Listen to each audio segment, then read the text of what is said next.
Dans cette vidéo, je compile mes 6 ans de marketing, mon expérience dans 4 marchés différents et plusieurs milliers d'euros générés pour mes clients pour t'aider à scaler ton activité de coaching au-dessus des 50 000 euros par mois dans cette vidéo même. Donc, si tu as déjà vu mon contenu, tu sais ce que je fais. Direct Response Copywriting, Message Strategy. Et donc, j'écris du copy depuis que j'ai 16 ans, on va dire, 15-16 ans. Donc, on est à 25 000 euros en 30 jours, 3 500 euros en 7 jours, 1 300 euros en 3 jours, 13 000 euros en 20 jours de cash collecté pour mes clients. Je vais te montrer les preuves juste après. J'ai bossé avec plusieurs entreprises qui font entre 30 000 et 100 000 euros par mois dans 4 marchés différents. Donc, on a le marché ouest-africain, le marché français, le marché américain et le marché canadien. Donc, on a ce client juste ici, Alioun, avec qui on a restructuré son offre ensemble après 2 appels et qui a pu signer seulement 2 clients. Et donc, je vais aussi donner juste après notre discussion des documents dont il a pu voir directement des résultats aussi dans sa manière d'aborder le business. Donc, mes bros, là, je suis en train de remplir le document. Mettez le go, tu vois tellement plus clair. Bref, on a aussi Annabelle Piqueur, 214 000 abonnés sur Instagram, une grosse infopreneur sur le marché canadien aussi francophone. Son message est juste là, avec qui on a fait plusieurs milliers d'euros de cash collecté sur des offres low ticket, sans ads, on lit des emails et de l'organique. Les preuves sont juste là. Je tenais à la mettre ici parce que c'est ma première cliente. On n'oublie jamais le premier client. Bref, cette vidéo, c'est 6 ans d'expérience, plusieurs clients, 4 marchés différents, de l'expérience dans un monde corporate parce que j'ai aussi été account manager à 19 ans. J'ai aussi été intern en digital stratégie dans des boîtes de consulting et l'expérience de vie d'un jeune de 20 ans. Donc, si tu as 30 ou 50 000 euros par mois et que tu fais des efforts mais que tu as l'impression que plus rien ne fonctionne, prends des notes. Un business de coaching, c'est 5 couches. La couche 1 qui est l'acquisition, la couche 2 qui est la conversion, la couche 3 qui est l'onboarding, la couche 4 qui est la delivery, la couche 5 qui est l'optimisation de la LTV et la couche X qui est le tracking. Donc c'est dans cet ordre que tu dois les attaquer une par une. Et c'est dans cet ordre que je vais les démonter avec toi. Aujourd'hui, on va attaquer la couche 1 qui est la couche acquisition. Mais avant, il y a un truc que tu dois comprendre. Sans ce truc, le reste de la vidéo va te servir à rien du tout. Donc bref, la sophistication du marché. Donc, Eugene Schwartz l'a expliqué en 1966 dans un livre qui s'appelle Breakthrough Advertising. Il a identifié 5 niveaux de sophistication. Donc, niveau 1, tu es sûrement le premier à dire un truc sur ton marché. Tu peux annoncer la promesse directement. Le client va te croire. Niveau 2, un autre arrive avec la même promesse. Donc, tu dois être plus spécifique. Perds 5 kilos en 3 semaines en mangeant des bananes. Donc, niveau 3, le marché commence à avoir plusieurs acteurs, donc tu dois introduire un mécanisme. Donc c'est ce que tout le monde fait en ce moment. Donc perdre 5 kilos en 3 semaines avec la méthode banane protéine du docteur machin. Donc on a le niveau 4, c'est le mécanisme aussi devient commun. Donc tu dois reframer le mécanisme. Donc c'est ce qui est en train de se passer exactement sur le marché francophone où tout le monde parle de scaling, de... Tout le monde copie Mathis Chloé, quoi, bref. Donc niveau 5, le marché a vu tous les angles. Donc tu dois changer la nature même de la conversation. Donc la conversation va se faire sur le plan humain. Donc ici, on a les différents niveaux de sophistication du marché. Retiens bien ce graphique-là parce qu'on va en avoir besoin. Parce que là, on va parler du message market gap. Maintenant, écoute bien. Parce que là, je vais te donner le concept central de ma méthode et de cette vidéo. Le message market gap qui est l'écart entre ce que ton message promet et ce que ton marché perçoit comme nouveau, ce que ton marché a besoin de percevoir pour ressentir une certaine certitude pour qu'il te fasse confiance.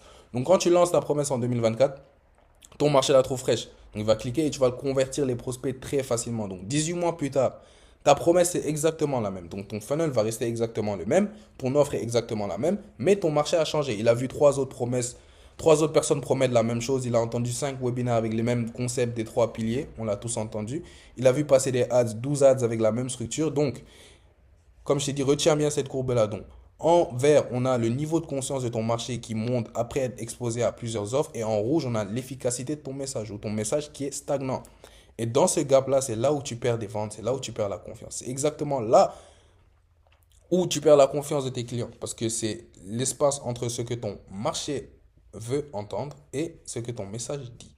L'acquisition, c'est tout ce qui emmène un être humain dans ton univers et ça se fait en 5 étapes. L'étape 1, c'est l'étude du marché. Qui est ton prospect? Qu'est-ce qu'il vit? Qu'est-ce qu'il a déjà essayé? Qu'est-ce qu'il pense de toi et tes concurrents? L'étape 2, c'est l'étude de ton produit. Qu'est-ce que tu vends vraiment et qu'est-ce qui le rend différent? L'étape 3, c'est le X to Y. Comment ton produit prend ton prospect d'un état A à un état B précisément. Et l'étape 4, c'est les angles, les portes d'entrée mentales par lesquelles tu fais entrer le prospect dans ta conversation. Et l'étape 5, c'est le positionnement unique. C'est tout ton capital humain, expérientiel, fusionné en une chose qui te rend pas seulement différent du reste, mais ça va te rendre incopiable parce que les gens peuvent pas copier ton capital humain expérientiel. Et c'est seulement quand ces 5 étapes sont alignées, quand ces 5 étapes sont bien alignées, que tu peux prétendre d'avoir ce que Alex Hormozy appelle une Grand Slam offer ou une offre où c'est plus difficile de dire non que de dire oui. Maintenant, on va prendre les étages un par un. Donc, on a l'étage 1, qui est l'étude du marché. Avant de te montrer comment faire une vraie étude de marché, il faut que tu comprennes pourquoi cette étape, c'est probablement la plus importante de ton business et pourquoi 95% des coachs ou les projets de coaching échouent à cause de cette étape.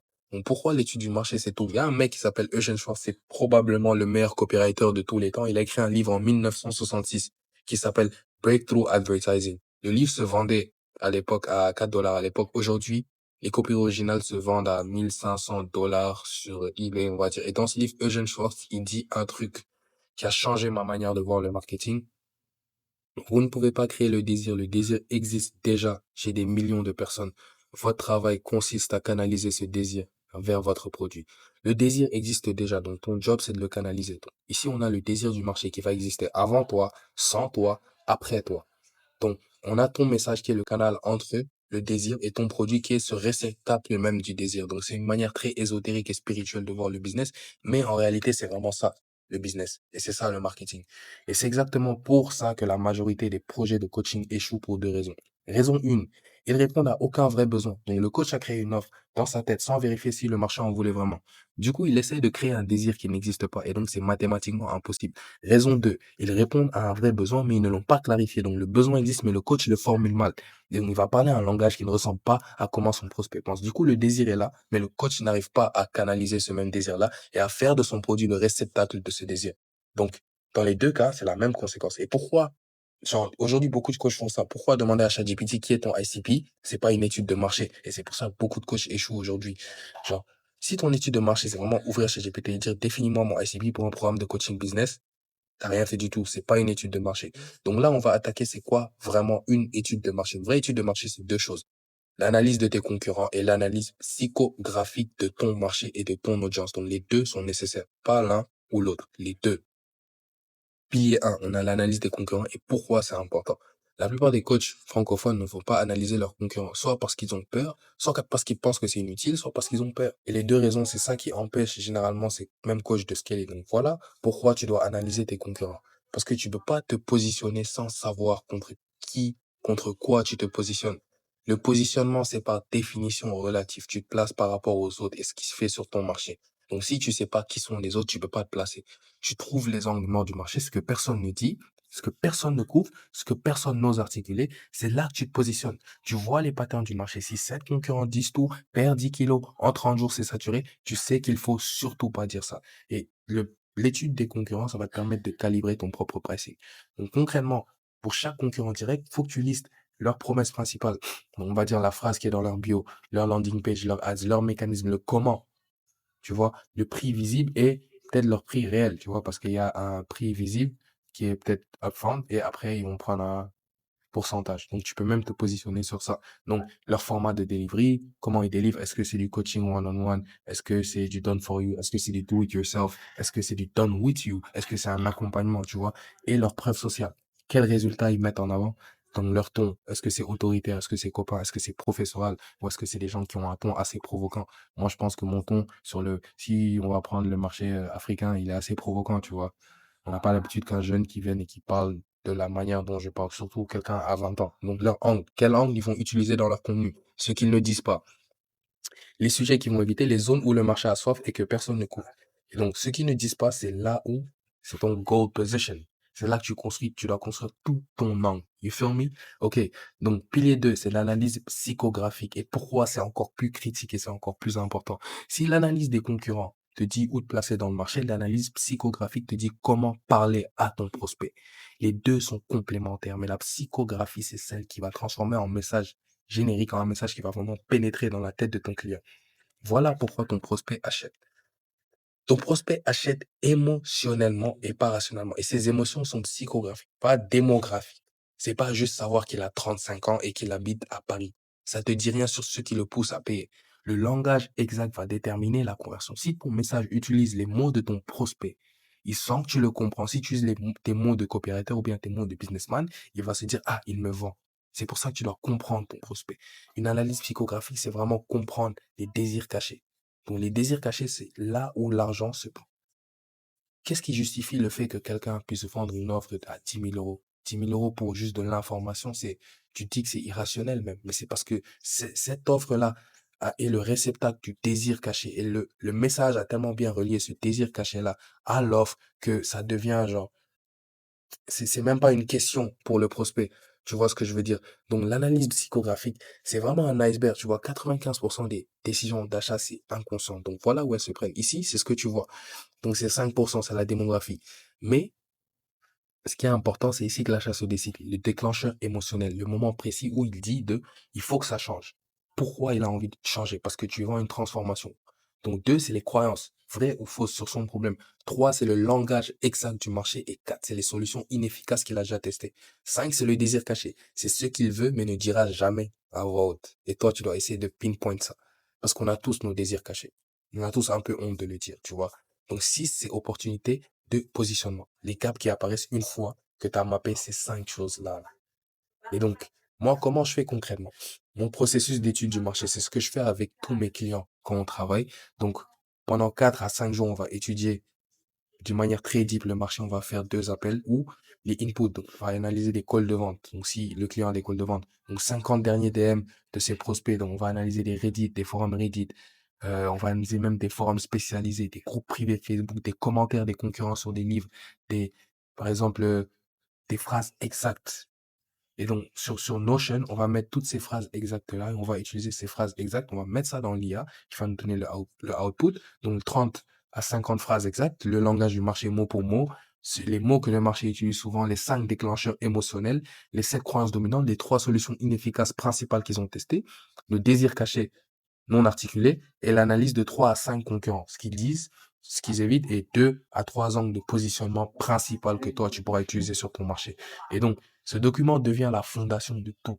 Le message, le copywriting, les angles, le X to Y, le pricing. Et c'est ça une vraie étude de marché. Et c'est comme ça qu'on crée un business de coaching qui va durer dans le temps. Étape 2. Étape 2, c'est l'étude de ton produit. Maintenant, ton produit, personne parle de ça, mais l'importance d'étudier son produit, c'est une fois que tu as cartographié ton marché, tu dois faire la même chose, le même travail sur toi-même. Et c'est là que la majorité des coachs francophones se mentent à eux-mêmes. Pourquoi étudier son produit, c'est critique? Voilà le truc que personne te dit. La plupart des coachs ne savent pas ce qu'ils vendent vraiment. Ils savent ce qu'ils ont mis dans leurs 8 modules, 12 semaines, 3 calls par semaine, accès à la communauté, mais ils ne savent pas ce qu'ils produisent réellement dans la vie de leurs clients. Et c'est deux choses très différentes. Voilà pourquoi étudier ton produit, c'est non négociable. Donc, l'étude du produit, c'est si tu sais pas exactement ce que ton produit produit, tu veux pas avoir une promesse claire. Deux, si tu sais pas où ton produit brille vraiment, tu vends ton truc moyen au lieu de vendre ton truc exceptionnel. Tu vois, donc tu perds ton avantage compétitif. Aujourd'hui, je suis pas le meilleur en montage vidéo, donc je vais pas te parler de montage vidéo. Moi, c'est des analyses psychographiques. Je suis bon dans tout ce qui est étude de marché, comprendre la psychologie d'un marché. Donc, c'est ce que je vends à mon audience. Donc, si tu connais pas les trous de ton produit, tes concurrents, ils vont exploiter ça avant toi. Et c'est le 3. J'en reviens ici. Donc, le 4, si tu connais pas les résultats rapides que ton produit produit, ton acquisition va promettre la mauvaise chose. Beaucoup de coachs ont un résultat qui se fait sur 2 semaines et ils vont pas promettre ça dans leur acquisition, ils vont promettre la promesse qui se fait sur 12 ans. Et la plupart des coachs, s'ils gagnent beaucoup d'argent, s'ils arrivent à closer très rapidement, c'est parce que le résultat qu'ils promettent est instantané. Boum, la personne en arrive, boum, résultat instantané. Donc, la majorité des coachs, ils vont sous-vendre ou ils vont survendre leurs produits. Donc, survendre, donc ils vont annoncer une transformation que leur produit ne peut pas tenir parce qu'ils ne connaissent pas assez leur produit. Donc, le client paye, il va attendre ce miracle-là et le miracle ne va jamais arriver. Donc, le client va devenir frustré, il va pas compléter son speed payment et donc ils vont sous-vendre, soit ils vont sous-vendre, ils vont annoncer un truc tiède alors que le produit fait beaucoup mieux et fait beaucoup plus que ça. Donc, le marché va les ignorer. Donc, généralement, c'est fait par un manque de confiance et cette manque de confiance-là est créée par un manque de connaissance de son produit. Donc, l'étude de produit honnête, ça va te sortir de ces deux pièges. Donc, comment étudier ton produit concrètement? Tu vas répondre à ces 5 questions précisément par écrit, pas dans ta tête, juste par écrit, tu vois. Et c'est comment Alex Hormozy éditerait un produit? C'est la question que je me suis posée. Donc, c'est le delta. Le avant-après. Qu'est-ce que ton produit produit vraiment? Pas tes 8 modules, on s'en fout de ça. Le delta, c'est le avant-après. Le 2, c'est où ton produit brille. Quelles sont tes forces, tes 2, 3 zones de supériorité objectives sur le marché. J'ai dit objectif. Quand tu compares le marché, où est-ce que tu es meilleur que eux? Moi, je sais que c'est dans l'étude de la psychologie d'un marché. Je sais que c'est vraiment dans l'écriture, dans comment structurer les idées, dans le positionnement. C'est là où je me sépare. Donc, c'est ce que je vends à mon audience. Comment mieux se positionner. Donc, 3, c'est où ton produit flanche. Les trous, si tu les vois pas, c'est tes concurrents, ils vont les nommer avant toi. Ils vont se positionner contre toi. Donc, faut que tu puisses apprendre à masquer tes points où ton produit flanche. Donc, par exemple, ce que je fais même dans cette vidéo-là, c'est je sais que je suis très bon dans l'écriture, mais peut-être que dans le design ou bien dans le montage vidéo, je suis pas le meilleur. Donc, j'essaie de montrer des graphiques dans mes vidéos pour que le client, pour masquer un peu ce trou dans mon produit. Et donc, c'est tous les produits ont des trous, mais il faut juste apprendre à masquer ces mêmes trous-là.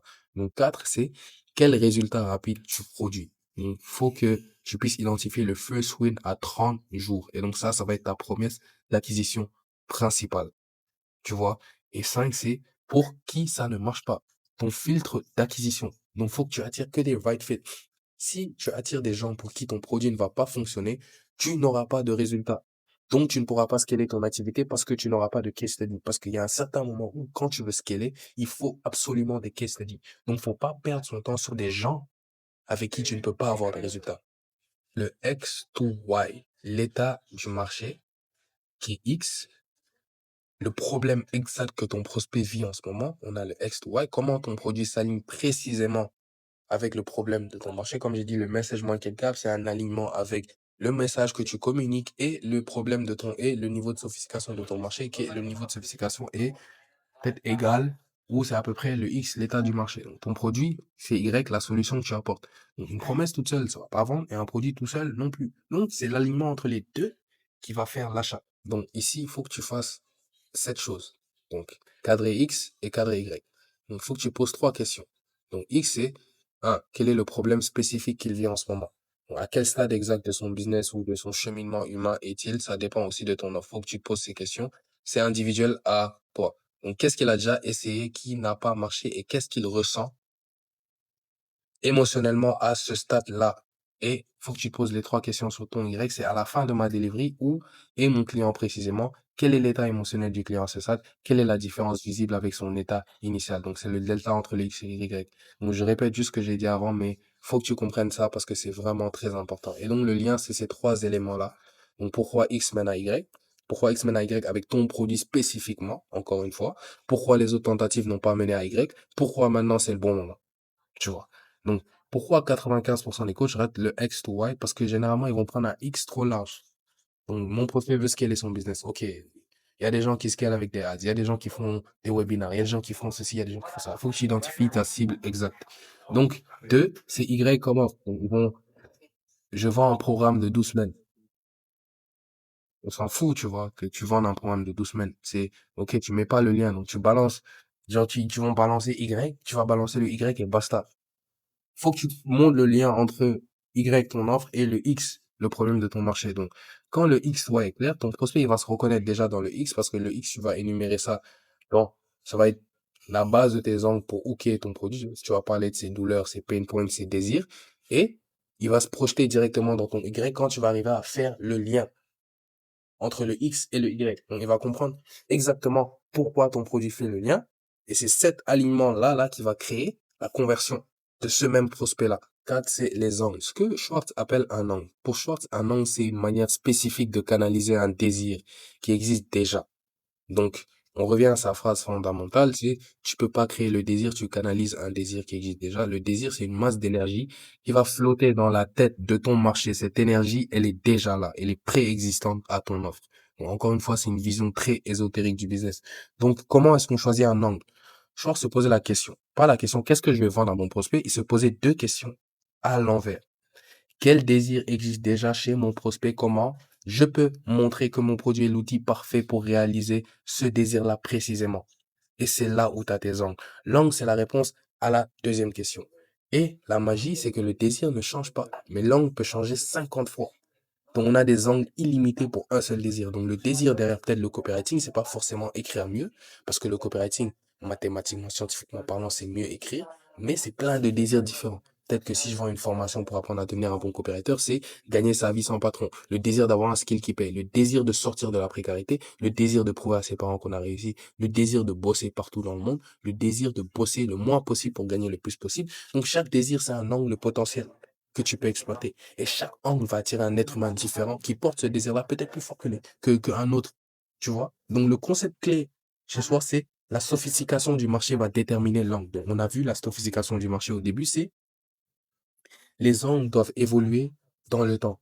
Donc, à un niveau de marché 1, on a juste annoncé le désir directement ne va pas suffire. Donc, gagne 10 000 € par mois en écrivant. Ça va suffire. Donc, au niveau de marché 1, tu peux juste annoncer le désir, ça va suffire. Donc, au niveau marché 2, tu dois amplifier ce même angle-là. Donc, on passe de gagner 10 000 € par mois en écrivant à gagner 10 000 € par mois en écrivant 1 heure par jour depuis ton canapé. C'est encore plus précis. L'angle est encore plus précis. Donc, au niveau de marché 3, donc, tu dois introduire un mécanisme, le système des 3 emails qui te fait 10 000 € par mois. Marché 4, tu dois reframer le mécanisme parce que tout le monde énumère le même mécanisme. Donc, tu dois changer l'angle d'approche du mécanisme. Pourquoi le système des emails marche plus en 2026 et la nouvelle approche. Donc, tu vas vendre ce que le prospect, contre ce que le prospect a déjà essayé pour introduire ton nouveau mécanisme. Et le marché 5, c'est que tu dois changer la conversation. Pourquoi tu vas jamais réussir en tant que copywriter tant que tu cherches un système? Parce que la conversation doit plus faire sur, la conversation devient vraiment ésotérique et on parle sur on va attaquer des leviers et des croyances beaucoup plus profondes dans la tête du prospect parce que généralement à un niveau 5 la personne sait tout. Tu vois? Donc, tu vois la progression. C'est pas que les angles deviennent plus compliqués, c'est que ils deviennent plus éloignés de la promesse de surface et ils vont devenir plus proches des désirs profonds et de l'identité du prospect.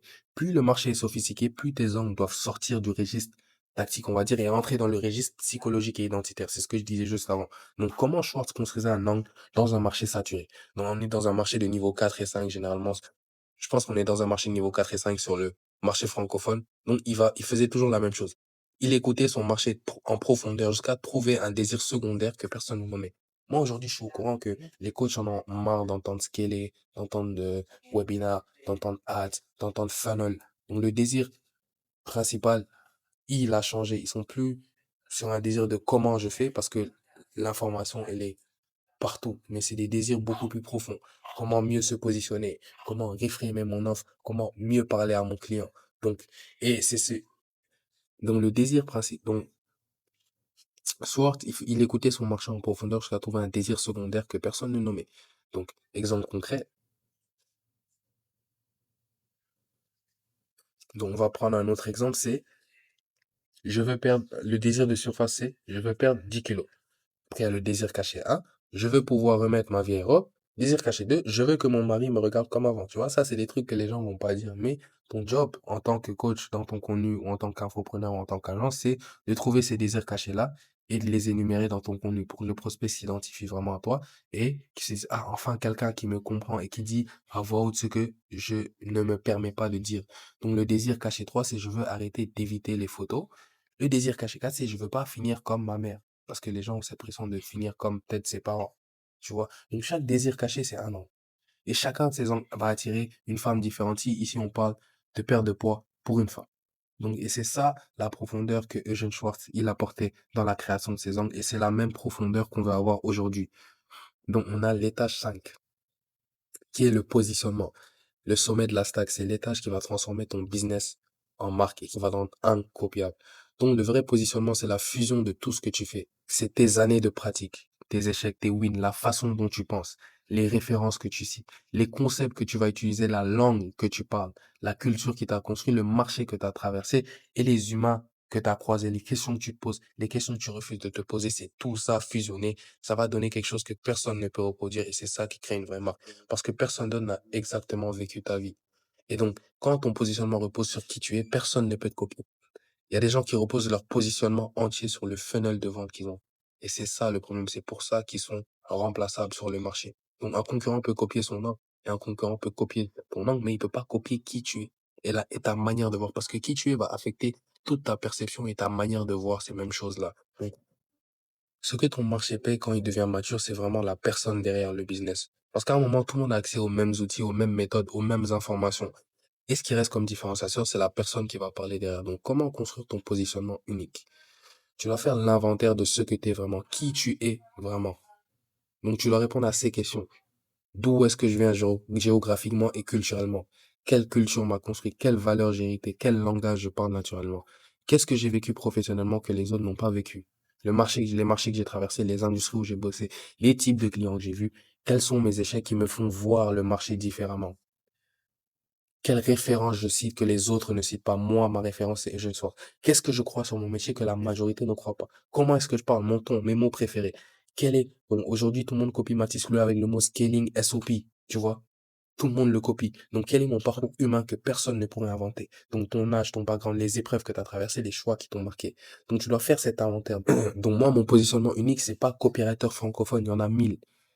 Et je veux que tu fasses la même chose que moi avec ton offre. Mon positionnement, c'est la fusion de un mec de 20 ans qui écrit du copy depuis qu'il en a 14, Sénégalais avec une vision occidentale du marketing, qui a vécu dans plusieurs pays, dans 3 pays différents, dont l'Espagne, la France, qui a été immersé dans plusieurs cultures, donc qui parle plusieurs langues, qui a bossé dans 4 marchés différents, ouest africain, français, américain et canadien, qui cite des acteurs comme Eugene Schwartz, quand tout le monde cite Alex Hormozy, qui voit le copywriting comme la stratégie business habillée en mots et pas comme juste de la rédaction, et qui pense que 95% des coopérateurs francophones écrivent du niveau 2 dans un marché de niveau 4. Donc, c'est ça mon positionnement. Je veux que tu fasses la même chose. Prends la somme de tes capitales humains et utilise-les dans ton contenu, utilise-les dans ton positionnement. Donc cette combinaison-là, personne d'autre ne l'a. C'est ce qui te rend unique. Donc aujourd'hui, j'aurais pu faire comme tout le monde, dire, ok, c'est ma méthode qui marche, ok, c'est le contenu organique qui marche, non, c'est le cold email qui marche, non, c'est ceci qui marche, non, c'est ça qui fonctionne. Mais moi, je pense que tout fonctionne. Mais il faut voir ce qui fait fonctionner ces trois choses, ces différentes méthodes d'acquisition et ces différents tunnels d'acquisition pour avoir des clients ou attirer des prospects dans son écosystème.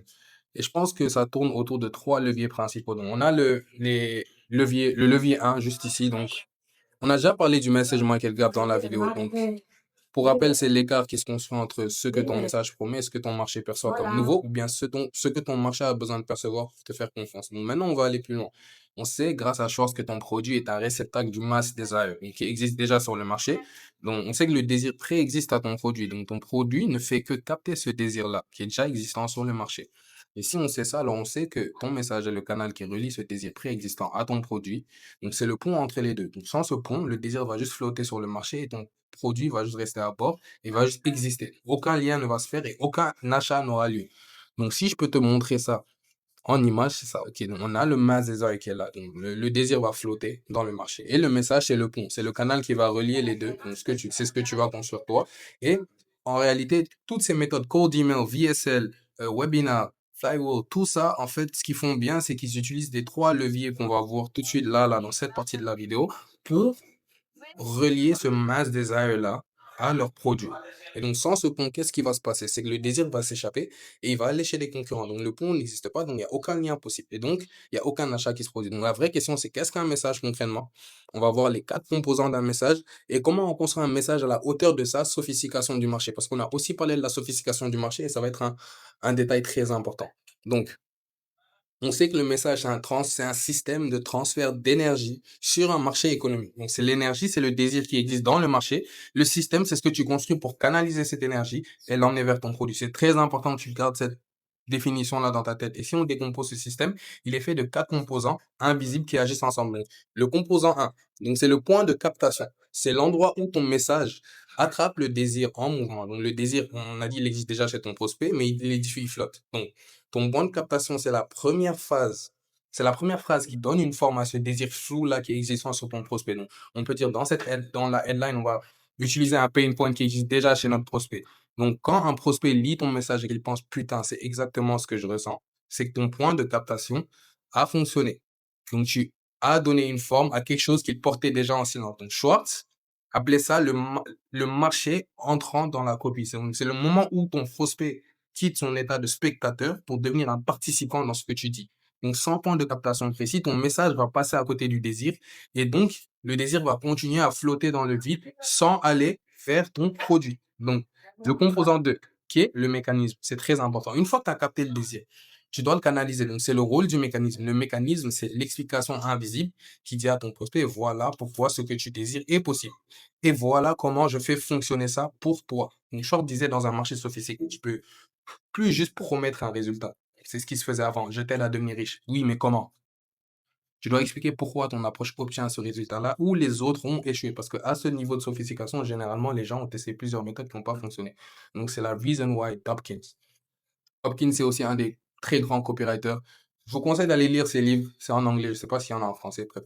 Donc, sans mécanisme, ton message est juste une autre promesse de plus dans la pile des promesses que ton prospect va lire. Donc, il va dire, ouais, comme tous les autres, tu vois. Donc, moi, je vais vous montrer, je reçois énormément de DM qui me disent exactement la même chose. Oui, je vais t'aider à générer plus d'argent avec, et genre, je suis payé au résultat, donc 0 € au début. Je reçois plein de messages comme ça, tu vois. Et faut te dire que tous tes prospects, souvent, surtout si tu es dans la niche du B2B, ils reçoivent plein de messages comme ça. Même dans la niche du B2C, tes prospects doivent sûrement recevoir énormément de messages comme ça. Donc, avec un mécanisme précis, tu vas le différencier de pourquoi. Donc, il va se dire, OK, c'est pas la même chose. Donc, lui, il explique pourquoi. C'est pour ça que je me tue à faire cette longue vidéo-là. Cette vidéo, elle va peut-être durer plus de 2 heures de temps. Donc, c'est pour ça que je me tue pour montrer que, OK, je ne suis pas différent.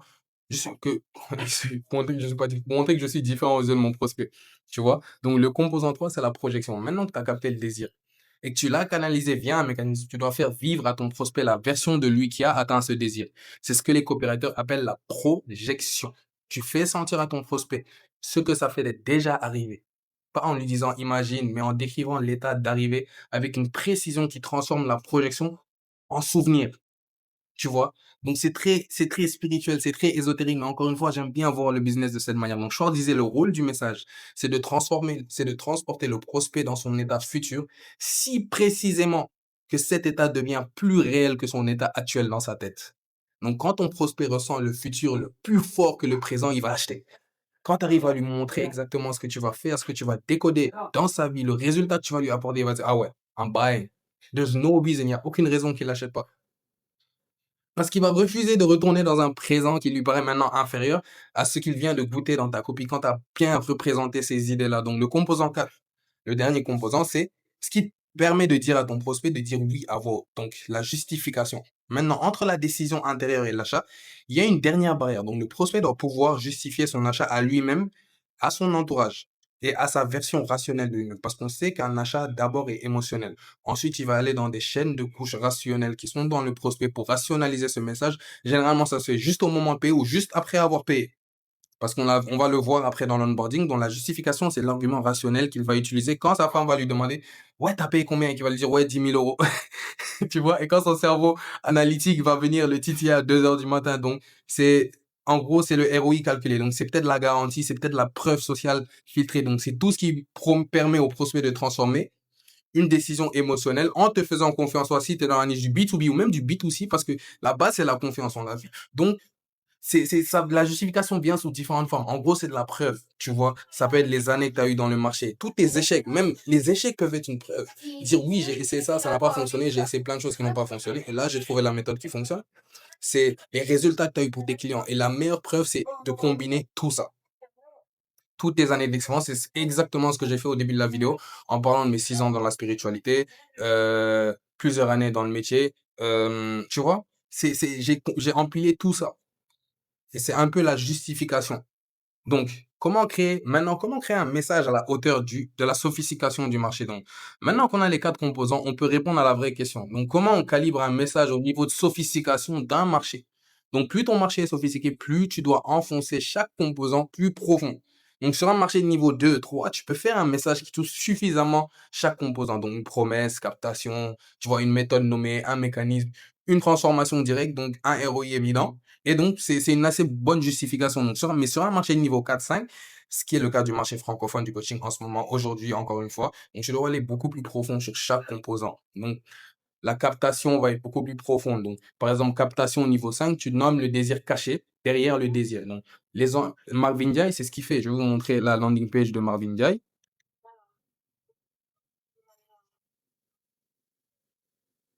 On va faire une petite pause. On va montrer la landing page de Marvin Gaye. Découvrez comment vous libérer du temps pour générer plus de profit. Là, il n'a pas parlé de faire plus d'argent. On sait que le désir principal d'un businessman, c'est faire plus d'argent. Mais là, il va aller vers des couches de désir beaucoup plus profondes. Donc, découvrez comment vous libérer du temps pour générer plus de profit. Donc, c'est ça le levier. C'est le levier psychologique qu'il est en train d'utiliser en ce moment pour attirer les gens dans son écosystème. Bref, j'aime pas parler des autres créateurs dans mon truc parce que je leur fais de la pub. Bref. Donc, mécanisme niveau 5. Le mécanisme que tu dois introduire, c'est une lentille, encore une fois, de compréhension que personne d'autre n'utilise. On s'en fout de la méthode Seydina, mais moi, ma méthode, je lui ai donné un nom. Il faut que cette lentille de compréhension, elle soit assez similaires à ce que ton prospect connaît déjà. Donc, moi, on sait, mon prospect va utiliser des mots comme message et market. Donc, mon mécanisme, c'est le message market card. Tu peux le voir, il n'y a aucun autre créateur qui parle de ça parce que ce mécanisme, je l'ai inventé après 6 ans d'études dans le développement personnel, le business, la spiritualité. Donc, la justification de niveau 5, la projection de niveau 5, c'est tu dois décrire l'état en termes en termes d'identité, en termes émotionnels. Tu dois avoir une promesse statuaire au lieu d'une promesse, on va dire, une promesse orientée résultat, chiffre, ROI. Parce que tout le monde promet le chiffre, tout le monde promet le ROI, mais encore une fois, qu'est-ce qui est caché sous ce ROI-là? Donc, généralement, quand tu fais 100 000 euros par mois, si tu promets 100 000 euros par mois, on sait que 100 000 euros par mois, c'est des leaders de marché qui font. Donc, tu deviens la mesure dans ta niche, tu deviens le leader du marché. Et la justification de niveau 5, c'est que tu vas pas donner un ROI calculé, donc tu donnes une logique économique invisible que personne ne va articuler. Donc, par exemple, au lieu de dire tu vas faire 10 fois ton investissement, tu vas dire, OK, chaque mois, ou ton message VI, ça c'est un peu la version pour moi, tu payes l'inflation invisible de la sophistication du marché. Donc, est-ce que tu vois la progression? Plus le marché est sophistiqué, plus tes composants doivent s'enfoncer dans des couches que personne d'autre ne va atteindre. Donc, la queue centrale que tu dois mémoriser ici, c'est le test final pour ton message sur n'importe quelle plateforme, dans n'importe quelle fenêtre, c'est de te poser ces 4 questions très importantes. Donc, est-ce que mon point de captation nomme-t-il un désir que mon marché ressent sans pouvoir l'articuler? Très important. C'est pour qu'il te place en autorité. Mécanisme 2. Mon mécanisme propose-t-il une lentille de compréhension qui n'existe nulle part ailleurs? C'est ton point différenciant. C'est ce qui va te différencier de tes concurrents. 3. Ma projection rend-elle l'état d'arrivée plus réel que l'état actuel? Comment est-ce que tu arrives à le hooker, à le garder dans ton écosystème en éveillant ses sens? Méthode 4, c'est ma justification donne-t-elle à mon prospect un argument que personne d'autre ne lui a donné? Encore une fois, tes points différenciants. Donc, si tu peux répondre oui aux 4, donc ton message est à la hauteur d'un marché de niveau 4 et 5. Mais si tu n'arrives pas à répondre à ces 4 questions-là, ça veut dire que tu dois encore travailler sur ton message et tu as sûrement un message market gap qui s'ouvre, comme j'ai expliqué. Et chaque jour qui passe sans le fermer, c'est de l'énergie qui va aller vers tes concurrents. C'est le mass desire qui va aller se leaker, aller sur d'autres ponts, aller se scotcher à d'autres produits. Donc, très important. C'est bien my kombucha. On va attaquer le levier 2, qui est le levier écosystémique. Attendez, je bois un peu. Tu m'étonnes que, mec, je parle pendant des heures devant la caméra. Laisse-moi boire un peu. Google a fait une étude énorme sur des millions de parcours d'achat. Et le résultat est sans appel. Donc, pour qu'un prospect achète vraiment, il lui faut en moyenne 7 heures de contact avec ta marque. 11 touchpoints différents sur 4 plateformes différentes. Et ce que ça révèle, c'est fondamental. C'est que la confiance se construit dans la durée et à travers la diversité. Donc, si tu sors de cette équation 2 heures de contenu sur une seule plateforme, tu n'auras peut-être pas construit assez de confiance pour que ton prospect, qu'est-ce que j'ai écrit là? Bref, j'ai fait une petite faute. Donc, en gros, ton prospect n'aura peut-être pas passé assez de temps avec toi pour te faire confiance et te payer 5 000, 7 000, voire même 10 000 euros. Donc, pourquoi, et aujourd'hui, je vais parler de pourquoi tu vas une multiplateforme en analysant un exemple concret. Donc, on va parler de niveau knowledge, qui fait 140 000 euros par mois, soit 91 millions de francs CFA par mois. Pas par an, par mois. Donc, 91 millions de francs CFA, on est pas loin des 1 milliard de francs CFA par année. Donc, c'est tout simplement énorme. C'est le million d'euros. Donc, niveau knowledge, et dans le marché de la manifestation US et aux UK, et c'est donc Neo Knowledge est dans le marché de la manifestation aux US et à UK. Donc c'est l'infopreneur qui a la chaîne YouTube avec la croissance la plus rapide dans tout le créneau de la spiritualité manifestation. Pourquoi j'ai pris cet infopreneur-là? C'est parce que regarde, il est sur toutes les plateformes. Il est sur YouTube avec du contenu enfant. Il est sur Instagram. Il est sur X. Il est sur Medium. Il a un livre physique. Il a son propre site web aussi avec des articles que tu pourras voir.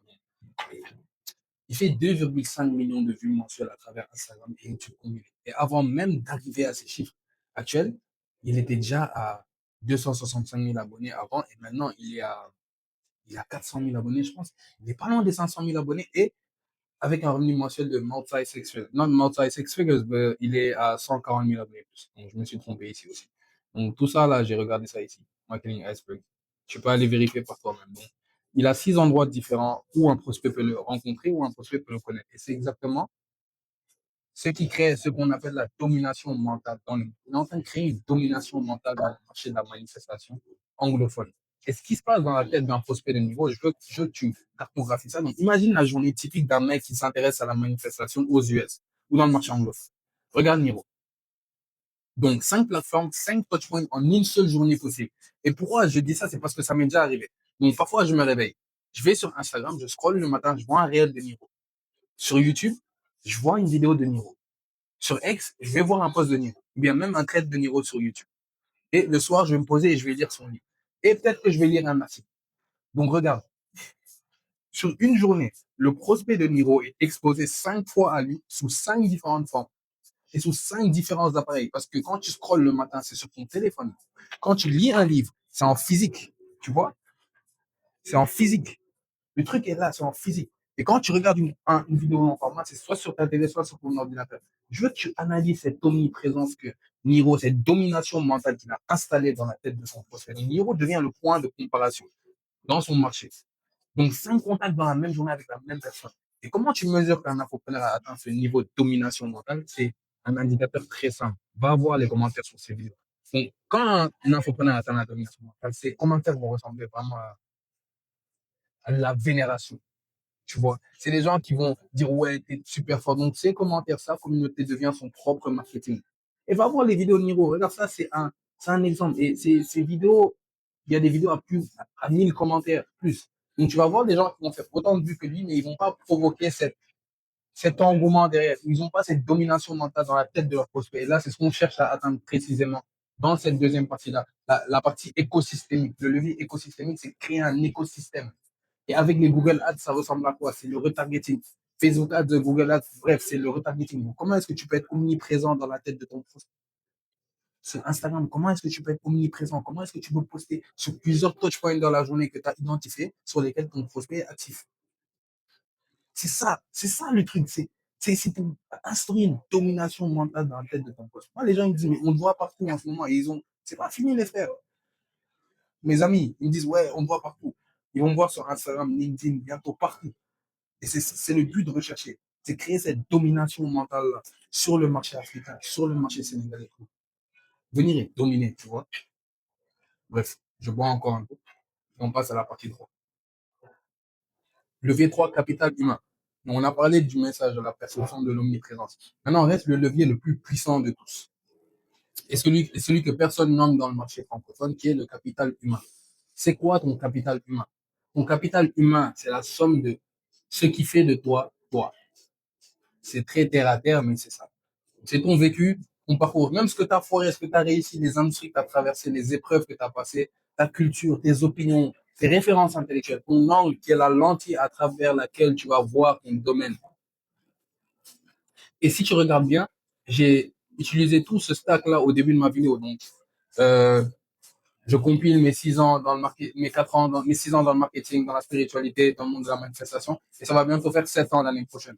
Donc, je cumule tout ce stack-là et je l'utilise comme preuve et je l'utilise comme ma lentille à travers laquelle je vois mon domaine. Donc, quand tu obtiens tout ça aujourd'hui, je peux te dire que je suis unique sur mon marché. Parce que cette stack-là, elle est unique. Trouve un mec qui vient d'Afrique de l'Ouest, qui a grandi en Afrique de l'Ouest, qui parle anglais, français, espagnol. Je parle pas complètement espagnol, mais un peu. On trouve un mec comme ça qui a travaillé dans 4 différentes industries, qui a occupé plein de types de postes, plein de jobs. Donc, pourquoi ça, c'est le levier ultime? Et donc, c'est tout ce qui construit, tout ce que tu construis dans ton business, il faut que tu comprennes que c'est copiable. Tout ce qui est technique, c'est copiable. Ton capital humain n'est jamais copiable. Et c'est exactement ce qui rend des mecs comme un Hanskat, un Imagati, un Hormozy incomparables. Ils sont tous bons. Tout le monde sait qu'ils sont bons techniquement. Mais ce qui les différencie, pourquoi un les choisit par rapport aux autres? C'est parce qu'aujourd'hui, leur capital humain, il est incopiable. Tu ne peux pas copier un de ces gars, tu ne peux pas copier un Iman Gadi parce qu'ils sont uniques. Donc, les gens vont choisir par rapport à la personnalité avec laquelle ils résonnent le plus. Peut-être qu'ils ne sont pas techniquement meilleurs que leurs concurrents, mais ils sont les seuls à voir leur métier comme eux le voient. Et donc, ils vont raisonner, ça va résonner avec ceux qui voient le métier de la même manière qu'eux. Et pourquoi 95% des coachs francophones, même en Afrique de l'Ouest, cachent leur capital humain? C'est parce que la majorité des coachs francophones, ils ont peur. Ils ont un capital humain super riche. Donc, ils ont vécu des trucs, ils ont des opinions, ils ont plein de références.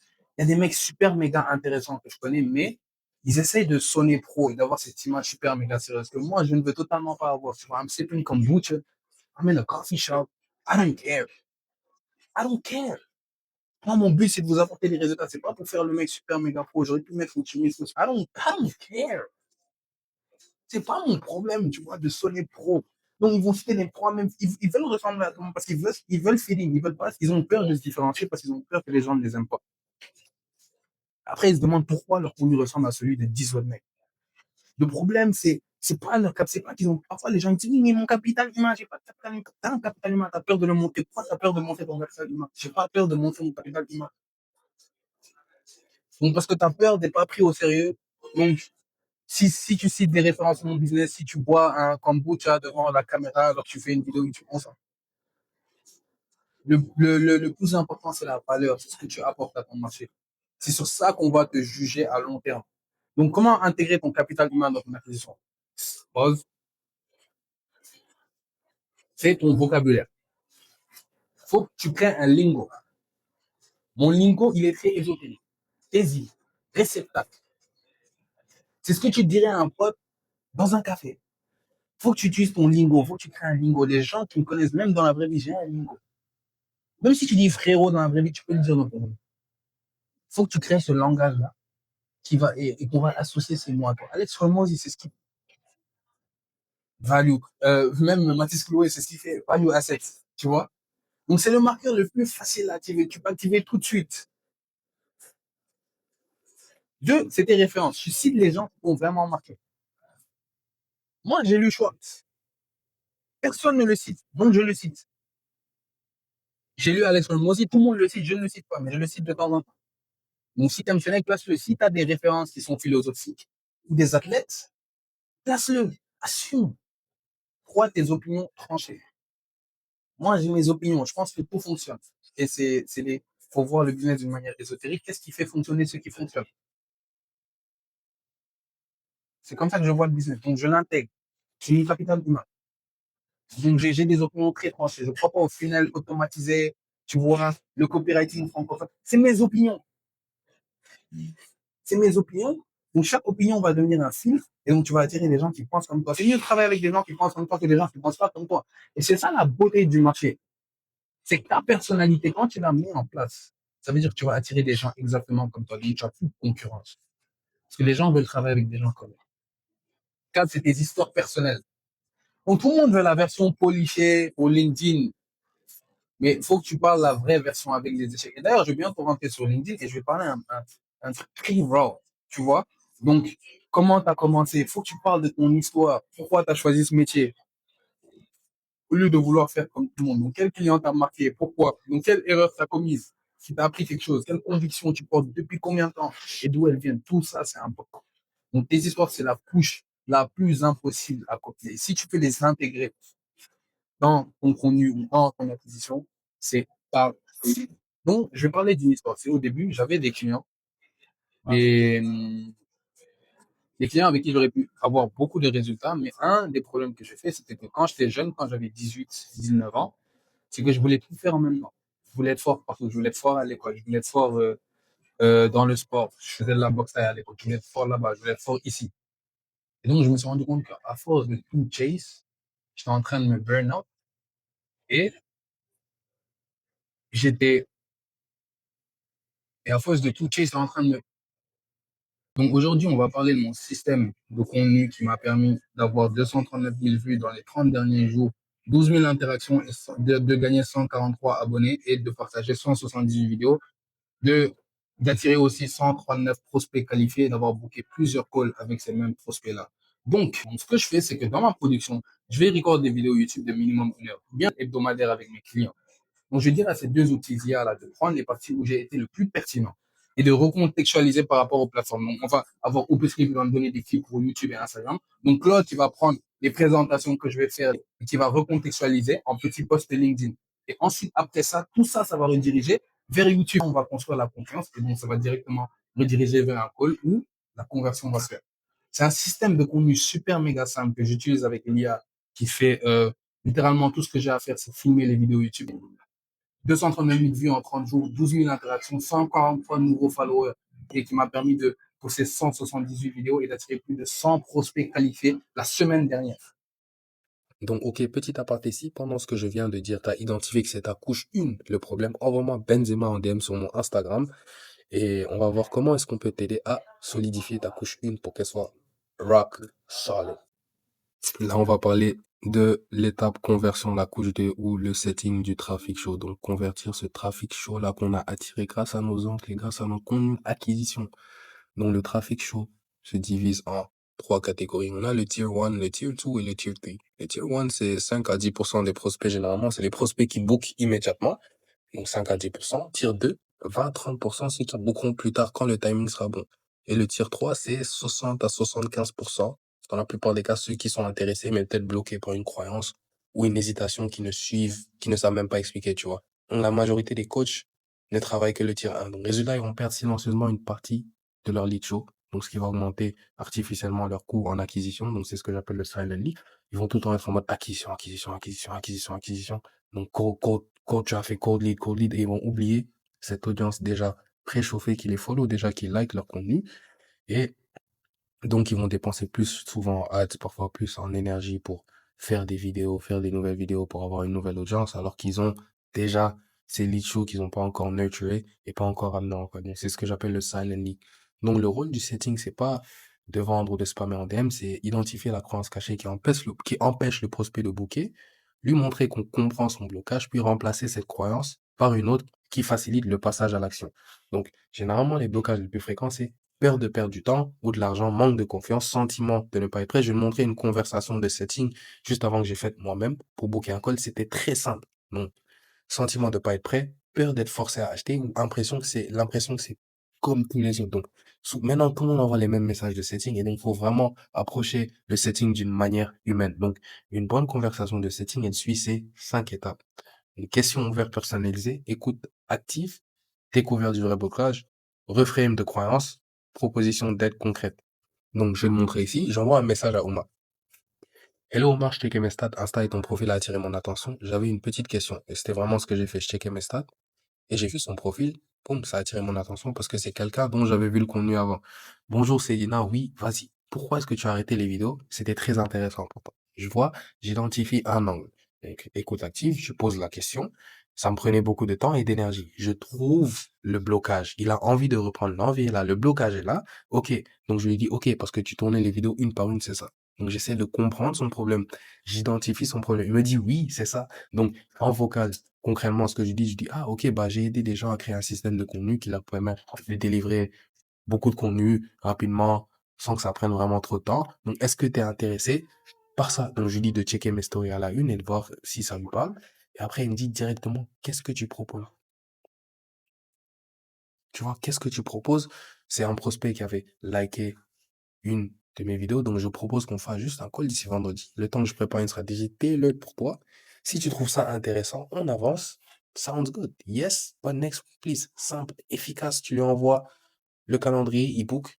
Simple, efficace. C'est du setting simple, efficace.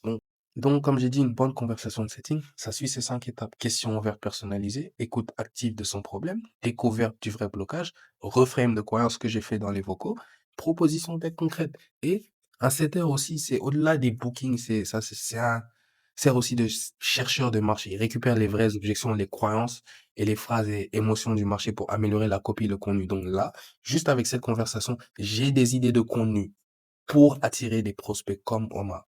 Donc, bien exécuter le setting va augmenter le return on investment. Donc, j'ai un dossier de setting juste ici. Pour les gens qui m'ont répondu, je vais noter. Donc, ça, c'est les 2 derniers jours. Ceux qui ont été d'accord à un call, je vais identifier, OK, qu'est-ce que je leur ai dit pour qu'ils soient d'accord à monter sur un call avec moi? Quelle est la croyance que j'ai débloquée? Donc, on identifie cette croyance. Et ceux qui n'ont pas répondu, on essaie de leur envoyer un message après. Et ceux qui n'ont pas booké un call, même si je leur ai pitché le call, tu leur poses la question directement. Pourquoi tu n'as pas booké un call avec moi? Et tu leur dis, genuinely, ça m'aiderait à m'améliorer, donc dis-moi, j'aimerais bien savoir. Et donc, la personne va dire, parfois, ils vont dire, oui, je travaille déjà avec quelqu'un. Tu vois, it's life, c'est la vie. Donc, c'est comme ça qu'on fait un beau setting. Donc, on augmente le ROAS, on améliore le close rate, on réduit le cycle de vente, on améliore la qualité des prospects, on réduit le churn et on transforme les DM en source de data marketing en temps réel. C'est ça un bon setting. Donc, petite parenthèse technique, je vous montre un peu mon Go High Level. Donc, faites pas attention au nom. Donc ici, c'est mon pipeline Go High Level. En gros, c'est très important d'avoir un pipeline pour voir un peu une vue générale de ce qui se passe dans ton business au niveau des conversions. Ce pipeline-là, je n'utilise plus trop en ce moment, mais c'est un ancien pipeline. Je vais pas vous montrer le nouveau, mais je vais vous montrer l'ancien parce que j'ai pas envie de tout dévoiler ici, tu vois. Donc, une fois qu'un lead devient un lead, il rentre directement ici et ça met dans les opportunités. Moi, mon ancien pipeline, il y avait un quiz dedans. Une fois que le quiz a été complété, il passe ici. Direct, tout est automatique, tu vois. Si jamais il book un call, il va venir juste ici. Si jamais il a booké le call et qu'il y a un no-show, il va venir juste ici. Et pourquoi je vous montre tout ça? Parce que j'ai remarqué que beaucoup de coachs, ils n'ont pas ce pipeline-là pour avoir une vue générale sur ce qui se passe dans leur processus de vente. Donc ici, on a tous les processus de vente. Et pourquoi c'est intéressant? C'est parce qu'on sait que si le prospect arrive là, il y a un yes verbal, mais qu'il y a beaucoup de prospects qui sont dans cette section-là, mais que beaucoup d'entre eux ne passent pas à l'étape supérieure, c'est peut-être qu'il y a un problème de confiance. Donc, ça donne des petites cues sur comment t'améliorer en général. Alors que si tu as juste un Google Sheet, bah, en vrai, tu vas avoir cette vue générale, mais tu vas pas, c'est dur de mapper. Je sais pas comment expliquer. Quand tu as cette partie visuelle-là, tu sais que, OK, ils ont complété le quiz, mais ils ont pas booké. Pourquoi il y a 2 personnes ici et il y a 0 personne là, tu vois? Donc, très intéressant. C'est pour ça que je pense que tout le monde doit set up un pipeline visuel. Moi, j'aime bien Go High Level. Après, il y a plein d'autres options pour set up ce pipeline visuel. Il y a Notion, il y a des OS Notion pour faire ça. Il y a plein d'options. Donc, c'est à toi de choisir. Mais moi, ce que je conseille, c'est Go High Level. Go High Level, c'est vraiment la meilleure option pour moi parce qu'il y a tout dessus. C'est super simple. Ça t'enlève cette charge mentale-là de devoir connecter différents outils. Il y a des gens qui utilisent Notion, mais Google Sheet, Google Drive. Non, utilise juste un seul outil. Go High Level, il y a tout dedans. L'onboarding. C'est quoi réellement l'onboarding? La majorité des gens pensent que l'onboarding, c'est envoyer un formulaire, ajouter le client dans Slack, créer un dossier, gérer l'administratif. Mais ça, c'est juste de la surface. Le vrai rôle de l'onboarding, c'est verrouiller émotionnellement la décision d'achat et augmenter la valeur perçue et réduire le doute, ce doute post-achat là qui va généralement s'installer dans la tête de ton client et faire ressentir au client qu'il est entre de bonnes mains. Et le problème que j'ai vu chez énormément de coachs, même dans mon agence à moi, c'est que honnêtement, même moi j'ai sous-estimé ça au début, tu vois, la puissance de l'onboarding. J'ai travaillé avec des coachs qui facturaient 1K, 3K, 8 000 € sur certaines offres même, mais qui onboardaient leurs clients encore comme des débutants. Et dans mon agence, moi aussi je faisais ça. Et donc ça m'a coûté des clients, ça m'a coûté peut-être cette perception que les clients avaient de moi très professionnelle au début, donc qui a chuté à la fin. Et pourquoi? Parce que le client va payer. Puis derrière, il n'y avait pas vraiment une structure, il n'y avait aucune timeline claire. Donc les réponses parfois étaient lentes et l'onboarding était improvisé, j'improvisais mes factures. Donc il n'y avait pas vraiment cette sensation professionnelle et d'encadrement. Et même quand la delivery était bonne, la valeur perçue chutait immédiatement. Donc le client commençait inconsciemment à penser, OK, donc j'ai payé juste un mec sur Internet qui me dit qu'il va faire ça, ou bien est-ce qu'ils sont vraiment organisés, ou est-ce qu'ils savent vraiment où ils vont, et est-ce qu'il va vraiment me livrer ce dont j'ai besoin. Et ce qui se passe dans la tête du client après le paiement, je veux que tu comprennes ça vraiment. Donc 24 à 72 heures après le paiement, c'est probablement la partie la plus importante, la plus dangereuse pour toi en tant que coach agence. Parce que quand, pendant cette période, le client réévalue sa décision, son cerveau cherche des preuves. Donc, il essaie de valider émotionnellement son achat. Et il se pose des questions comme, est-ce que j'ai payé trop cher? Est-ce qu'ils vont vraiment me livrer? Pourquoi j'ai pas de nouvelles? Est-ce qu'ils s'occupent vraiment de moi? Et si tu as un split payment, parfois même des clients peuvent dire, OK, bah, je vais pas lui payer le split, je vais juste faire les premiers mois avec lui et je vais arrêter. Sa décision mentale est déjà ancrée. Et donc, la majorité des coachs, ils vont jamais voir ces pensées parce que le client ne va pas le dire directement. Mais mentalement, la confiance peut descendre et l'excitation que le client avait au début peut tomber. Même l'engagement peut même diminuer. Donc, c'est à cette étape-là que généralement les split payments deviennent instables et le client devient moins impliqué, les résultats vont baisser, les référals vont disparaître et le churn va augmenter. Donc, les case studies deviennent rares. Et le pire, c'est que la plupart des gens ne voient pas ça. La plupart des gens, en fait, l'onboarding, c'est une étape cruciale que la plupart des coachs oublient, la plupart des agences oublient, surtout si tu es en France ou en Afrique de l'Ouest. Aux US, ils mettent vraiment l'importance sur ça, mais en France et en Afrique de l'Ouest, on ne met pas vraiment l'importance sur ça.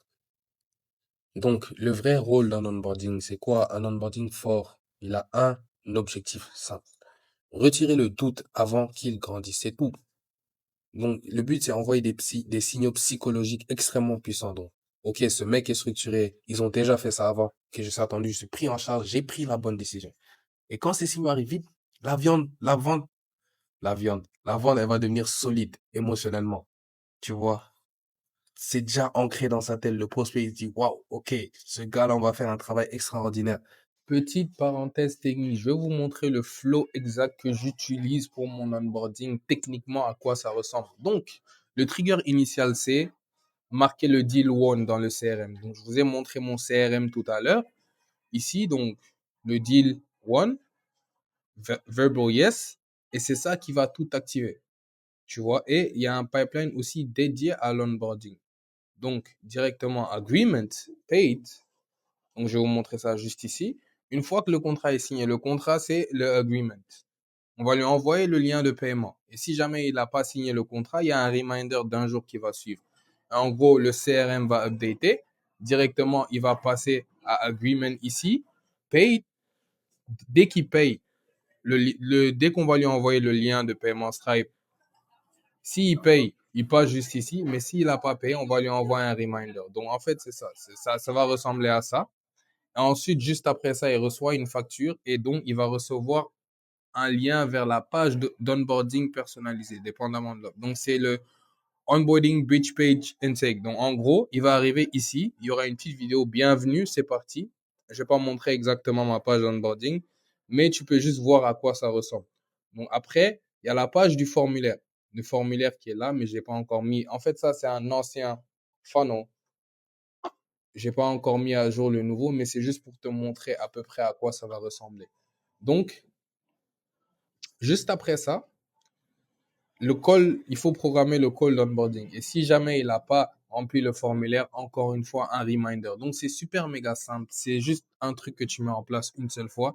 Et ça va, comme j'ai dit, le pipeline et les opportunités Go High Level, ça te permet d'avoir une entrevue générale sur ce qui se passe pour pas que tu aies à faire du cas par client. Donc, ici, tu as directement toutes tes données. Tu as tous les gens qui ont agreed, tu as tous les gens qui ont payé, tu as tous les gens qui ont agreed mais qui n'ont pas encore payé, tu as tous les gens qui ont payé mais qui n'ont pas encore scheduled le call d'onboarding et tu as les différents steps de l'onboarding parce qu'il y a des gens peut-être qui ont différents steps de l'onboarding. Et même pour ton recrutement, les mecs de ton équipe, tu peux mettre en place cet onboarding là.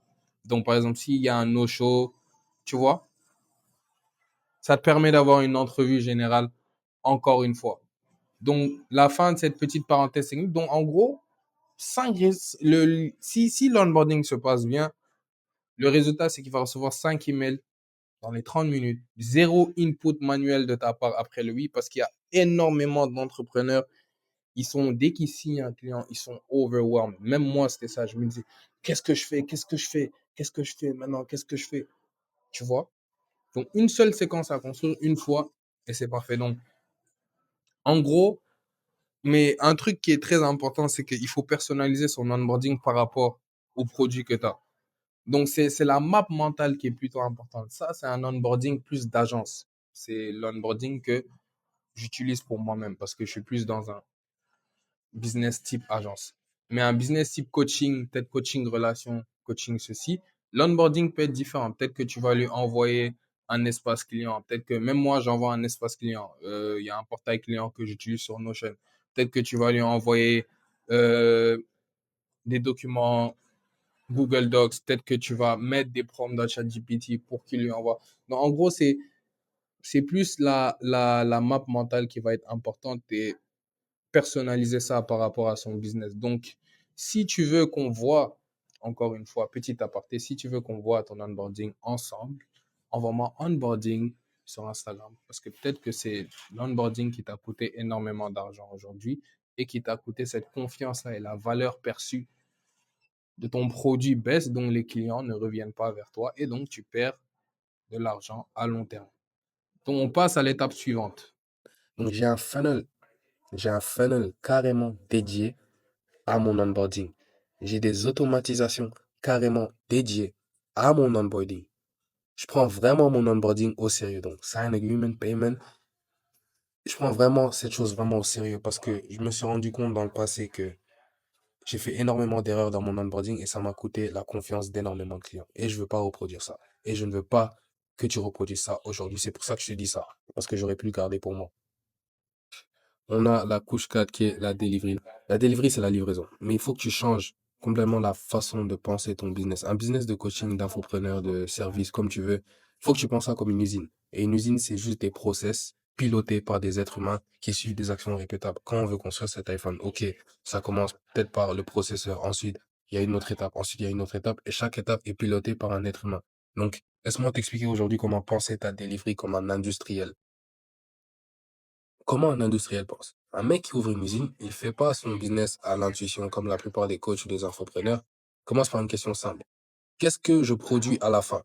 Une voiture, un téléphone, un meuble. Une fois qu'il sait ce qu'il veut produire, il fait une autre chose. Il décompose la production étape par étape et ce dont il va avoir besoin pour chaque étape de la production. Et pour chaque étape de la production, il définit un process, un mode opératoire précis. Comme un ouvrier, tu vois? Et ensuite, il regarde chaque process et il se demande, est-ce que cette étape, je peux la faire, pas faire par une machine pour gagner du temps et gagner de l'argent? Et si oui, laquelle?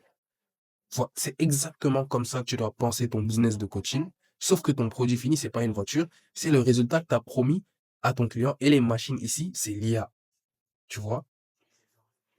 Donc, l'étape 1, c'est définir le résultat précis que tu promets à tes clients. Qu'est-ce que tu produis exactement comme changement? Réponds pas par ton offre du je vends un programme de coopérative de 12 semaines. Tu vois, si c'est un coach business, c'est un funnel qui convertit à au moins 2% avec un message validé sur 3 angles différents. C'est ça que tu donnes à la fin. Un coach finesse, une perte de 8 kilos avec une routine durable que le client peut tenir seul. Tu vois. Donc, avant de continuer cette vidéo, écris quelque part, qu'est-ce que je promets exactement à mon client à la fin de ma delivery? C'est ça, la fondation. Une fois que tu fais ça, fais ça. Prends une pause, mets pause sur la vidéo et fais ça. Étape 2. Décomposer le résultat en sous-étapes. Tu prends ton résultat final et tu remontes en arrière. Pour que ton client arrive à ce résultat, quelles sont les étapes intermédiaires? Pour le copywriting, par exemple, ça pourrait être moi ce que je fais, étude du marché, étude du produit du client, définition du X to Y, quelle étape 3, étape 4, recherche d'angle, étape 5, première vision de la page, étape 6, validation interne, étape 7, test sur audience 1, étape 8, itération, étape 9, test sur audience 2, étape 10, itération finale. 10 étapes précises dans l'ordre. Et là où la majorité des coachs francophones se plantent, c'est ils savent vaguement ce qu'ils font. Donc, ils n'ont jamais écrit les étapes. Donc, à chaque client, ils vont improviser. Donc, ils vont sauter des étapes sans le savoir. Ils en font deux fois d'autres, parfois. Résultat, donc la qualité de leur delivery, elle dépend de leur état d'esprit du jour. Et ça, c'est pas ce qu'on veut parce qu'il y a des jours où tu vas être sharp, il y a des jours où tu vas être pas concentré. On est des êtres humains, tu vois. Et donc, c'est dangereux parce que tu vas manquer de consistance sur tes résultats. Donc, faut que tu décomposes le résultat en sous-étapes pour que tu saches exactement ce que tu fais. 3. Étape 3, définir le process pour chaque sous-étape. Une fois que tu as tes 10 étapes, tu prends chaque étape et tu réponds à la question. Concrètement, comment est-ce que je fais cette étape? À chaque fois de la même manière. Et tu écris pas dans ta tête, dans un document, encore une fois. Pour l'étape 1, supposons l'étude du marché. Ce que ça donne pour moi, c'est lire 30 commentaires, lire 15 DM, aller sur 2 forums, noter dans un océan 20 phrases, bref. Donc, je note exactement ce que je fais et je regarde, ok, je fais ça, ensuite je fais ça, ensuite je fais ça. Donc, j'établis des process, des étapes dans les sous-étapes. Des sous-étapes dans les étapes, excuse-moi. Donc, et à ce stade, c'est là où tu peux passer d'un freelance à une agence, à un business. Parce que comme je l'ai dit, un business d'infoproduit ou de consulting, c'est des process pilotés par des êtres humains qui veillent à ce que les process soient bien faits par les machines qui sont l'IA aujourd'hui. Parce qu'on a l'IA, c'est extraordinaire. Et donc, on en revient à l'étape 4, c'est identifier ce qui est répétitif. Et ça, c'est la partie clé. Parce que tu prends chaque process et tu te poses une seule question. Cette tâche, est-ce qu'elle se répète à l'identique pour chaque client? Si oui, c'est automatisable. Si non, tu dois la garder humaine. Voilà. Donc, une tâche qui change d'un client à un autre, qui demande un jugement, qui demande de la sensibilité humaine, garde-la humaine. Une tâche que tu fais exactement de la même façon pour chaque client, on va dire que c'est 60% des tâches. C'est pour ça que j'ai dit comment tu peux automatiser 60% de ta delivery au début de la vidéo. Et donc, une tâche que tu fais exactement de la même manière pour chaque client, c'est de l'or pour l'IA. Trouve des prompts IA, tu peux mettre en place des agents IA, tu peux mettre en place qui vont faire ces tâches automatiquement pour toi. Donc, tu vois, c'est super important. Donc, tu récupères 10 à 20 heures par semaine sans toucher à la qualité. Tu trouves, OK, le prompt parfait, le process parfait pour faire cette tâche avec l'IA et tu mets en place des agents IA qui vont le faire. Donc, moi, je vais te montrer mon stack concret. Donc, ce que j'utilise, c'est Claude pour les rédactions longues, très longues, les stratégies, les synthèses profondes. ChatGPT, c'est pour les tâches rapides, ponctuelles. Auteur ou Firefly, c'est pour les transcriptions ou Fathom de call qui sont automatiques, qui me sont envoyés directement et qui sont analysés par des prompts IA et qui me donnent peut-être les meilleurs moments à scripter dans ce call-là ou à clipper. Notion AI pour les documents internes, les onboarding clients, tous les SOPs. Et avec ce stack et mes process documentés, je peux gérer 3 à 4 clients en parallèle sans perdre la qualité de mon travail. C'est pas parce que je suis un surhumain, mais c'est juste que j'ai mis en place une usine qui tourne sur moi, j'ai mis en place des process avec l'IA. Et autre aparté, si tu identifies que c'est ta couche 4 le problème, donc dans ta delivery, tu as un problème pour implémenter l'IA dans ton business, envoie Benzema en DM sur mon Instagram, tu connais la chanson, et on va voir comment est-ce qu'on peut t'aider. Ou tu peux booker un call directement. Voir aussi comment on peut t'aider. You feel me? Allez, ciao. Bon visionnage de la vidéo. Donc prends un petit thé, prends les popcorn, parce que là, ce qu'on va dire après, là, personne ne dit ça. Donc, la couche 6, on a la LTV qui est l'Empire, donc la dernière couche qui est probablement la plus puissante, celle dont personne ne parle dans le marché francophone, et c'est comment créer un empire, un écosystème d'offres comme tous ces gars, Alex Hormozy, Russell Benson ont fait. Donc, le mode mental qui plateforme souvent, c'est la majorité des coachs francophones, ils sont coincés sur un seul truc qui est l'acquisition, l'acquisition, l'acquisition. Le matin, égale comment ramener un nouveau client. Le soir, c'est comment ramener un nouveau client. Et c'est exactement pour ça qu'ils plafonnent, parce qu'ils oublient une chose. Un client qui a déjà payé est 8 fois plus susceptible de payer une deuxième fois qu'un nouveau prospect. Et 8 fois moins coûteux à convertir parce qu'il a déjà payé. Mais souvent, comme l'onboarding a été très mauvais, parce qu'on a vu l'onboarding juste avant, ils n'arrivent pas à augmenter cette LTV-là parce que la relation avec le client s'est déjà détériorée. Donc, comment créer un empire, comment augmenter la LTV, la lifetime value, donc la valeur moyenne que tu tires par client pour créer un empire de coaching. Bref. Donc, le frame qui change tout. Moi, quand je pense à argent, je pense à problème, solution. Donc, un client paye pour résoudre un problème. Tu fais ton job, tu résous le problème. Donc, la majorité des coachs s'arrêtent là. Ils vont livrer, ils vont encaisser le solde et ils vont passer au prochain client. C'est une grosse erreur parce que dès qu'un problème est résolu, un autre problème va apparaître. Donc, toi, tu te positionnes à ce prochain problème-là. Donc, c'est problème, solution, problème suivant. C'est ça la base pour augmenter la LTV. Donc, un client m'a posé la question, comment je fais pour avoir plus sur un client? Je lui dis, identifie le problème que tu résous là. Identifie le problème suivant et positionne-toi en avant sur comment tu peux résoudre ce problème suivant-là qui va venir dans un mois. Et donc, dans un mois, tu lui pitches un truc. Ok, bah, là, est-ce que tu dois identifier, tu dois connaître ton produit. En fait, tu dois connaître ton produit comme ta poche. Faut que tu saches, ok, mon produit résout tel problème, mais après ceci, après ce problème résolu-là, il y a un autre problème qui va venir que mon produit peut encore résoudre. Et là, tu te positionnes, tu lui dis, bah, je pense qu'en ce moment, tu as sûrement ce problème-là. Il va dire, ah ouais, mais comment tu sais? Boum, tu lui pitches une offre et là, tu gagnes de l'argent. La nature du progrès, tu résous une difficulté, t'en débloques une autre, et ce nouveau problème-là, c'est ton prochain produit, c'est ton prochain angle de positionnement. Donc, comment penser l'argent?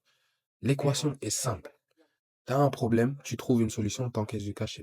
Donc, pour maximiser ton cash sur un client, tu n'identifies pas un seul problème, tu identifies la séquence de problèmes qui va traverser sur les 6, 12, 18 prochains mois. Et pour chaque problème, tu dois trouver une offre qui est prête. Et donc, tu ne construis pas une seule offre, tu construis un écosystème. Et Russell Brunson, il a fait un truc super méga intelligent. Il s'est rendu compte que la personne va venir sur ClickFunnels. ClickFunnels qui est un SaaS. Mais ClickFunnels cache une offre de consulting où il aide les coachs à créer leur propre funnel. Est-ce que tu te rends compte à quel point c'est intelligent ce qu'il fait? Donc, le SaaS, c'est juste le low ticket, c'est la porte d'entrée vers l'écosystème de Russell Brunson. Et une fois que tu restes dans cet écosystème-là, bah, c'est fini. Alex Hormozy fait exactement la même chose avec School. Comment construire ton écosystème donc? Tu prends ton client type et tu fais l'exercice maintenant. Question 1. C'est quoi le problème principal qu'il a aujourd'hui? Ton offre 1, ta porte d'entrée. Question 2. Une fois le problème résolu, c'est quoi le problème qui apparaît? Ton offre 2. Question 3, c'est une fois le problème résolu, c'est quoi le problème qui apparaît? Le problème de résolu, c'est quoi le problème qui apparaît? Ensuite, tu continues jusqu'à 5, 6, 7, peut-être, je sais pas, peut-être qu'il y a 7 problèmes qui vont apparaître suivants. Donc, tu n'as plus un produit, donc tu vas avoir un parcours pour ce même client-là. Donc, un client peut rester avec toi 12, 18, 24 mois. À chaque étape, il a un nouveau problème. Et à chaque étape, tu dois avoir une offre qui est prête. Donc, il va plus penser à j'ai acheté un programme à Cédina une fois. Il va se dire à chaque fois qu'il a un problème relaté au type de problème que tu résous, que ce soit le fitness, le coaching, les relations, il va penser à toi. Toujours, toujours, toujours. Donc, tu vas devenir son point de référence et donc une autorité par défaut. Tu vois, et une autorité par défaut dans la tête d'un prospect, c'est intouchable. C'est intouchable. Il y a des gens aujourd'hui, ils ne jurent que par Russell Brunson. Il y a des gens qui ne jurent que par Hormozy parce qu'ils ont fait exactement ce truc-là. Là. Donc, tu vas vendre une relation continue. Donc, tu vas créer une relation continue avec ce client-là. Ça change concrètement. Quand tu construis cet écosystème, ton AOV va naturellement augmenter. Ça veut dire que au lieu de récupérer 5 fois sur un client, tu vas récupérer 25K sur peut-être 12 mois. Donc, sans nouveau coût d'acquisition, sans aide supplémentaire, sans fin de la reconstruire. C'est incroyable. Donc, et c'est super simple. Problème existant aujourd'hui, solution au problème, le problème qui vient après, solution au problème, le problème qui suit, solution au problème. Et donc, ta LTV va exploser. Donc, le cash total que tu encaisses d'un client sur sa vie, dans ton univers, donc c'est extraordinaire. Alors que si tu vends un seul produit à 5K, la LTV va être de 5K. Donc, 4 produits qui se complètent, la LTV elle est de 3 à 50K pour un client. Et ça change tout sur l'acquisition aussi. Donc, ton concurrent peut dépenser 200 euros pour acquérir un client, sa LTV à 5K. Donc, sur 200 euros, c'est 5K de retour sur investissement. Toi, tu peux dépenser 2000 euros. Même si tu dépenses plus, si la LTV est à 50 000 euros, bah, tu fais 2 fois plus de retour sur investissement que lui. Hormozy, Tony Robbins, Imad Gatti, c'est tout ce qu'ils font, genre, acquisition. Et ils ont plusieurs offres en interne, donc ils ont school. Si acquisition, t'as un business d'entrepreneuriat, il va sûrement te rediriger, ah, ok, bah, crée une communauté school. Tony Robbins, séminaire, programme, mastermind. Et puis on enchaîne. Imad Gatti, Educate, IAG, plusieurs offres qui montent en escalier, tu vois. Ils l'ont tous compris. Et c'est pour ça qu'ils sont à un autre niveau.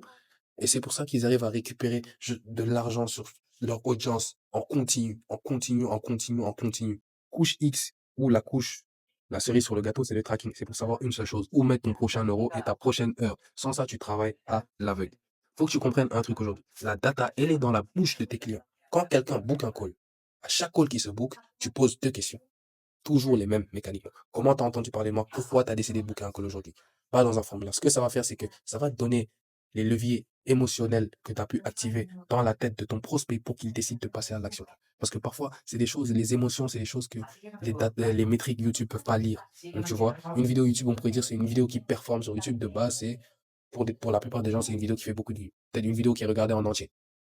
Peut-être que ta vidéo a été tellement pertinente au début de la vidéo que le prospect s'est dit, ah, c'est bon, je lui fais confiance. Et il n'a pas eu besoin de regarder la vidéo en entier. Donc, tu vois, c'est là où parfois les métriques peuvent être trompeurs. Et c'est pour ça que je dis la data est dans la bouche de tes clients. Le moment 2, c'est dans le formulaire d'onboarding. Une fois que le client a payé, a signé, tu lui poses des questions beaucoup plus profondes. Qu'est-ce qui t'a attiré chez moi? Pourquoi tu m'as choisi moi et pas un concurrent? Qu'est-ce qui t'a attiré humainement parlant chez moi? Il va pas te mentir. Il a aucune raison de te mentir. Il va dire la vérité. Et cette vérité-là, it's your fucking gold, man. C'est ton or, tu vois.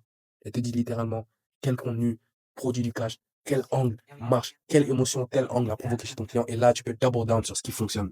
Le cash par vue, c'est la métrique la plus importante. On va pas parler du reste, le nombre de calls bookés. Bref, ça, t'en as sûrement déjà entendu parler. Mais donc, c'est combien tu encaisses en moyenne pour 1000 vues sur ton canal principal. Donc, sur 1000 vues sur Instagram, si tu as fait 1000 vues, let's say, sur une vidéo, combien cette vidéo-là t'a rapporté? Combien ta meilleure vidéo t'a rapporté? Ou combien, genre, par vue par mois, tu as rapporté en cash? Et ça va dire la qualité des leads que ton contenu attire, le closing, donc ta capacité à transformer un call en vente, la vente elle-même, donc peut-être ton offre, ton pricing et ta structure. Voilà. Donc, aujourd'hui, on va analyser 2 cas principaux qui arrivent à beaucoup de gens et je vais te dire exactement comment comprendre où est ton problème. Donc, le cas 1, c'est beaucoup de calls qualifiés mais peu de conversion. Donc, ça veut dire que la qualité des leads est bonne, donc le contenu va faire son job, mais le problème, c'est ton closing ou ton offre. Donc, l'action principale, ce que tu dois faire aujourd'hui, c'est retravailler le call de vente, le travail, ou bien retravailler l'offre peut-être, ou retravailler le closing en lui-même. Et dans le cas 2, où on a peu de calls qualifiés, mais ceux qui viennent convertissent très bien, donc là, c'est que ton closing est bon, ton offre est bien. Le problème, c'est que ton contenu attire peut-être pas assez de gens qualifiés, ou bien ton contenu attire pas de gens tout court. Donc, action 3, c'est retravailler le contenu, peut-être le message, les angles de positionnement, mais pas la vente. Surtout pas la vente, parce qu'il y a des gens, ils vont toujours essayer d'améliorer la vente. À un moment, la vente, c'est plus le problème, c'est peut-être la qualité des prospects que tu vas attirer. Je viens de te partager un résumé bref de mes 6 ans de marketing, 6 ans d'études de la spiritualité, 3 ans à l'université, mon expérience dans 4 marchés différents et plusieurs milliers d'euros générés pour mes clients pour t'aider à scaler ton activité de coaching/consulting au-dessus des 50 000 euros par mois. Donc si tu as suivi jusqu'ici, tu sais maintenant ce que personne ne te dit dans le marché francophone. Est-ce que toute cette expérience-là m'a donné et la lentille par laquelle elle m'a permis de voir le business en général en ce moment. Donc, tu sais pourquoi ton funnel d'il y a 18 mois ne convertit plus pareil maintenant? Le message market gap, tu l'as compris. Tu sais que ton acquisition repose pas seulement sur ton funnel, mais sur les 5 étages. que la majorité des coachs ignorent, l'étude de marché, l'étude du produit, le X to Y, les angles, le positionnement et les 3 leviers psychologiques qu'on a vus après, perception, écosystémique et le capital humain. Tu sais que ton onboarding décide dans les 24 premières heures si ton client devient une case study ou s'il va regretter son achat. Tu sais que ta delivery te bloque au talent ceiling et que tu n'as pas encore construit le bon système pour pouvoir scaler ton business. Tu sais que sans tracking, tu travailles à l'aveugle. Et tu sais que tu dois créer un écosystème d'offres. Maintenant, la vraie question, c'est qu'est-ce que tu fais avec tout ça? Donc, si tu es un coach francophone à 10, 20, 30 cas par mois et que tu as compris que tu n'as plus de problème tactique, mais un problème de couche profonde, donc on doit se parler. Donc, je t'invite à booker un call juste en bas avec moi et on va voir comment est-ce qu'on peut t'aider.